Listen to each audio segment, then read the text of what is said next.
Hello everyone, my name's Kenny Russell. I'm a Coach Development Officer with Scottish Rugby. I'd just like to welcome along to our Teachers Bite-Size webinars. These are being done in conjunction with Saltire Energy in order to support our teachers through Scottish Rugby Schools Week. Myself and my colleagues will be delivering a series of webinars, one a day over this week. I'm starting on Monday, and as we always should start one of our sessions, we're going to start with a fun rugby warm-up activities webinar. We are looking to support our teachers through Scottish Rugby Schools Week by promoting rugby as a sport for all, trying to let everyone know just the significant physical, mental and social benefits that their participants at all ages can have from rugby. We're trying to let everyone know about the values of rugby and how we hold them core to our beliefs and everything we do within rugby. And we want to make sure we can achieve the knowledge that rugby is an inclusive, safe and enjoyable game. Tonight's outcomes for our bite-size workshop is to explain the reason why we would warm up, and also, give you some examples of some fun warm-up activities. My colleague Scott Riddle will have sent out via email to invites to some of these webinars a PDF resource, one for primary teachers and one for secondary teachers, and I'll reference these resources throughout my webinar, and I'll actually have some videos to go along with some of the games and activities that Scott actually has put within the resource that is on the PDF. That resource can also be found at Scottish Rugby's website, and at the end of this webinar I will give you a link to it. Okay, so the first thing is why do we warm up? So we warm up in order to raise our heart rate. Now there's many ways or reasons why we should warm up, but raising the heart rate is probably fundamental to them all. The first part of the warm up should be able to raise the body temperature and your heart rate. And this will kickstart your body's metabolic process and will evolve and help promote optimal energy. So we should start with low intensity activity and then build through the movements and build through the speed gradually until we're going to our full speed when we get into our normal session. Raising heart rate can be achieved through running, jogging, relay games and TIG games, which is what I'll come on to throughout the main body of the webinar. We're going to get ourselves ready for exercise. As I mentioned before about the mental aspect, getting yourself ready for exercise means that if we're in one classroom situation, then we are now saying to ourselves and to our pupils that we are now ready to exercise. So the warm-up can do that. So it can help switch the body on both physically and mentally to the challenges that are about to come ahead within your main body of the session. And last but no means least, is to have fun. We think we should be using like races and games and TIG games as a really effective way to warm up, as they can provide opportunities to not only raise your heart rate, have a bit of fun, but also to start developing the skills in the warm-up that should and can be used throughout the course of your games in the session. So the first way I'm going to talk, and again, this is in the resources I said earlier on, is we're going to look at some relay races and some relay games. These are an excellent way of introducing a wee bit of rugby skills. So we could use balls, making sure the balls are on two hands. We can use a different variety of balls. We can use different passes. We can use different skills. There are different ways of holding the ball or passing the ball, throwing the ball up in the air, all to help develop hand-eye coordination. The good thing about relays and racing games is they're quite easy to set up, and if we make them pretty competitive, put the kids into teams, then that means that will be a wee bit of competition, put their skills under a wee bit of pressure, and also allow them to have some real good fun. When you do relay races, you'll actually hear the noise level raise, because that's your pupils starting to really start to get ready for their exercise. Coming up now are a couple of videos of Scott doing some relay games. We've got two videos we're going to show you. The first video, the players on the left here, you'll see them, they will run out to the cone, throw the ball in the air, clap their hands, catch the ball, and then run back and give the ball to someone else on their team. So if we just watch the video just now. So pretty easy to set up, not a lot of space needed. We can throw different balls there. A bigger ball would be easier to catch, smaller ball would be harder to catch. But all the way through, we're working on the pupils' hand-eye coordination, throwing up, catching, clapping. So a wee bit of speed involved in the clapping of the hands, running back. And again, the first team back can maybe sit down and we can invoke a wee bit of competition within that. Scott on the right-hand side here has now moved this on. So we now have a series of white cones, and where he's now asked the players to run out to the white cones, turn and face their teammates and pass the ball back to them. So if we just watch this video just now. So there they go, they turn around and they pass the ball back. The people who are catching the ball should be standing ready with their hands up in order they can catch the ball quicker and then move out back to the white cone and then run back and forward. So again, we're now working on hand-eye coordination, we're working on communication, and we're also working on that ability to pass the rugby ball.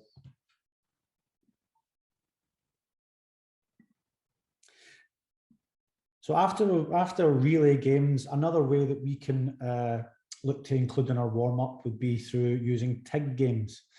Now, TIG games are many, and I've listed a few here. And again, these are in the resource that Scott has made up, and you'll find these all listed in the resource with how to play them.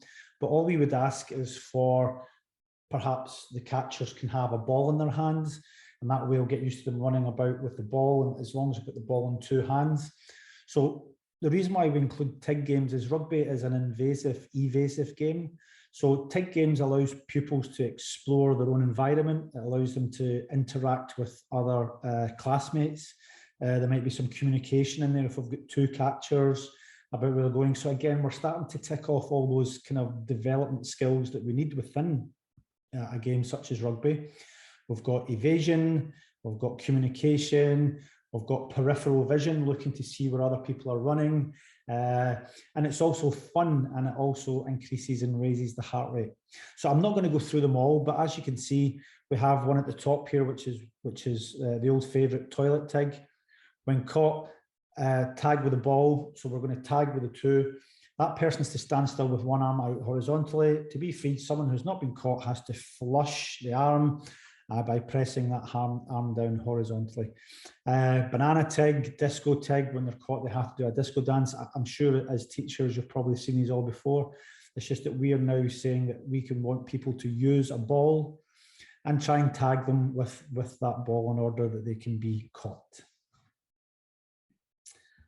Okay, the next slide is we're going to have a video of Scott amalgamating TIG games as well as some animal walks, and I'll talk you through that as we go forward. So as you can see from the video here, we have a space. I mean, the relay races and with this game, the TIG games, you know, if we have too much space, then potentially kids will run into that space and it'll be harder to catch. If we manipulate that space to make it a bit smaller, then people will get caught more easily. So what we're going to do here is we're going to show a bit of a video. It's teams, and they're looking to TIG each other with the ball. And the TIGged players this time are going to come out of the area and go into a wee area in the foreground here and perform what is going to be a duck walk.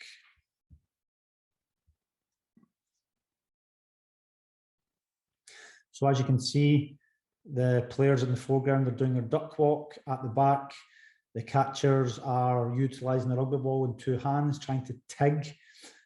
Players are running around trying not to bang into each other, so they're using that peripheral vision. They are using their own bodies within the environment. They're able to be a bit more loose on agility, so stopping, starting, changing of direction. So again, these are all skills that we would hope to see within the game itself, and therefore these also have to be part of any warm-up.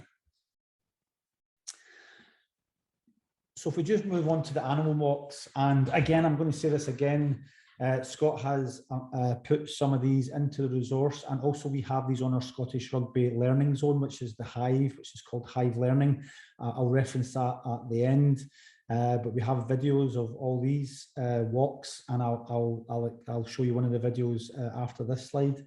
So as you can see, we believe in rugby and developing athletes. So we can develop our players, our pupils, by giving them a level of physical competence that they'll need through not only just rugby, but through most other sports. It helps prevent injury, it promotes flexibility, it promotes strength.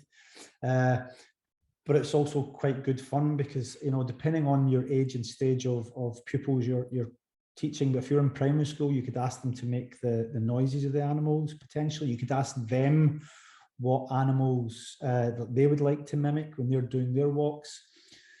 But that would be something that you would be able to do and work with the kids in order that they could change that themselves.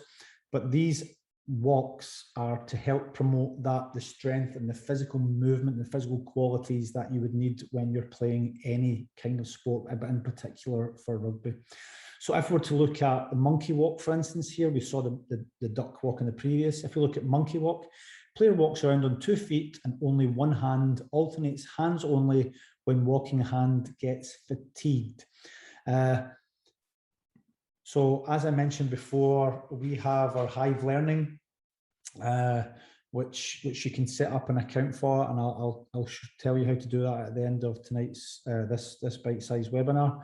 So we have a monkey walk. All the other walks are there too. This is one of our colleagues, PJ. As you can see, he's doing a monkey walk. His back's nice and flat. His chest's up. Feet are flat on the floor, and he's alternating hands as his hands get fatigued. Slowing it down. He's making sure that he's making slow, methodical movements, not going too fast, and trying to make sure that he hits those movement patterns that he wants to. So we're, again, just to reiterate, we're working on flexibility, strength, and movement quality. Okay, so again, Scott has given us some session examples, and what I would like to really think about is how our warm-up equates to our session. Now, my colleague James and Gordy, they'll also be showing you as the week goes on what different games are and how we can use them for rugby.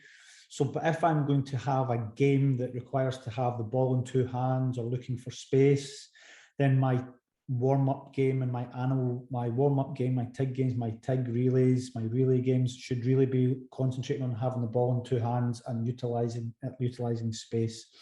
So again, all we're really saying here is if your session demands a certain component, ball in two hands, then the TIG game or the relay race that you choose should have that component within it also.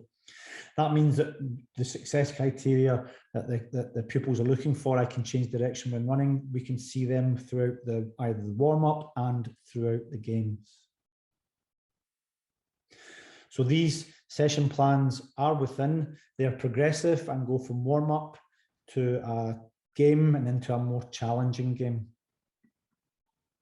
Okay, so Scott himself is actually going to be delivering a bite-sized module on how to utilise Hive Learning, and on Hive Learning there is more fun rugby warm-up activities, there's the different animal walks, and there are lots and lots of different games and drills that you can utilise within your practice. Scott will actually be delivering on that resource and with the World Rugby website, which also has some unbelievable resources for teachers and for coaches. And Scott will be delivering that and putting that out on Thursday. If you also go to Scottish Rugby's website and look for clubs, then you will be able to find the resource that Scott had previously sent out. It should have been sent out with some information about signing up for Scottish Schools Week next week. And that should be part of that email where you can find that resource. But if you go onto Scottish Rugby's own website, and look through training education, then you will be able to find that resource too.